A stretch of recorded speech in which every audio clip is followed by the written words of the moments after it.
You know, probably for me, just probably a laid-back personality. You know, nothing. You know, not somebody that's real high-strung or real crazy. You know, I'm pretty laid-back and pretty mellow. So, somebody that's just you know that's pretty low-key, not too high-strung. Well, I think there's a lot of qualities I look for. I mean, I want somebody that is intelligent and smart. I'm looking for someone with a good sense of humor and somebody that's, you know, that we can laugh together with. And lastly, I'm looking for someone that we can share challenges together, where I can challenge her and she can challenge me. Honesty, no games, and life's too short to play games. Just someone who's straightforward and honest.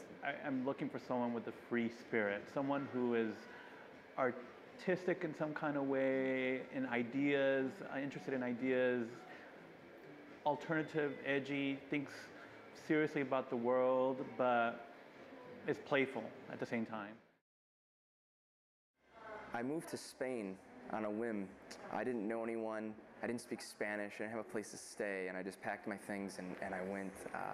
I got a job at a restaurant, and I met some really great people that kind of took the wandering American in. Wow, just recently we did a Reebok deal, and I think that's probably one of my biggest achievements. Just coming from the South Side and being an inner city kid and buying sneakers your whole life, to say you have a sneaker that you designed is like really cool. It's my last year of college at the University of Wisconsin. My sister played hockey on the women's team, and that same year, it was both our senior years in college, and we both won national championships that year.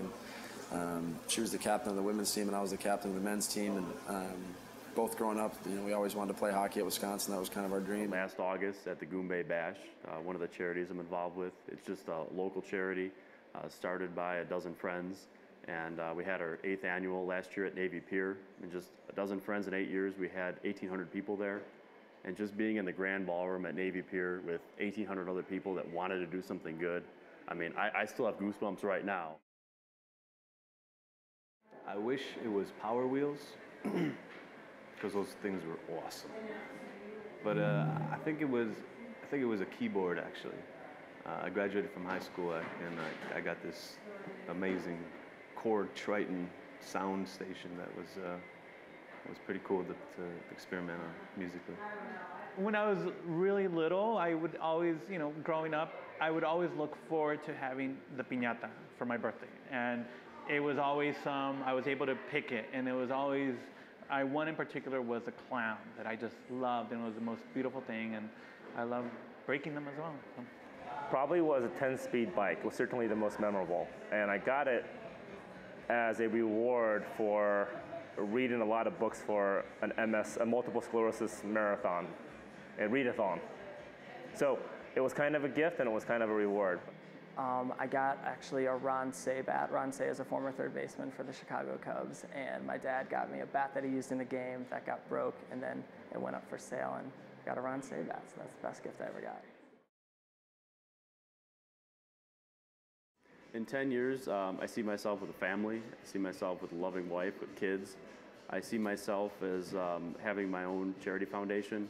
My plan with my business is to eventually sell it and take some of the proceeds and start my own foundation to support causes that I would like, because I really would like to raise children with the same values that I have. Hopefully professionally, not working as hard as I work now. It's kind of my goal is to get some things started, get some businesses going, and then be able to spend time with my family, or a family at that point. I would really love to have something like some kind of probably, you know, like leading company, you know, later on, and really kind of like give my knowledge away to younger, you know, generation, and really teach something on it. I mean, I've been all over the world, and I think like I know, you know, enough now to probably transmit this to younger generation. I'd like to have at least one house, maybe a car, maybe a wife, not a kid, well, maybe a kid, and a sense of security, financial security, and a sense of accomplishment with my music. I was behind the bar at the Ward, and a really hot dude came in, and so I made sure that my colleague Lanika, who was bartending to my right, could take care of the bar, and I went and got my Mac on that guy, and I pretty much got him drunk so that I had a chance, and it worked. I met her a long time ago, so I found an email that she sent me when we were back in high school, and I gave, I don't know, I gave it to her as a present, just let her know I still remembered, you know what I'm saying, how close we were. When I try to woo someone, I bring them into the restaurant, and you know, I try to let the food in the restaurant speak for me. You know, I'm kind of shy sometimes when I meet new people, especially if I'm interested in somebody. So I kind of let cooking kind of do the talking for me. The theater was empty, and she was sitting on a row probably like 9, you know, like a lower row. And I came up and I tried to jump in my seat and make a really cool tricks, you know, out of that, and to be like. And I did my tricks, and it didn't work the way I wanted. So I flipped, and my foot kicked someone in the lower row, right in the head. I should not be laughing, but it was hilarious, though.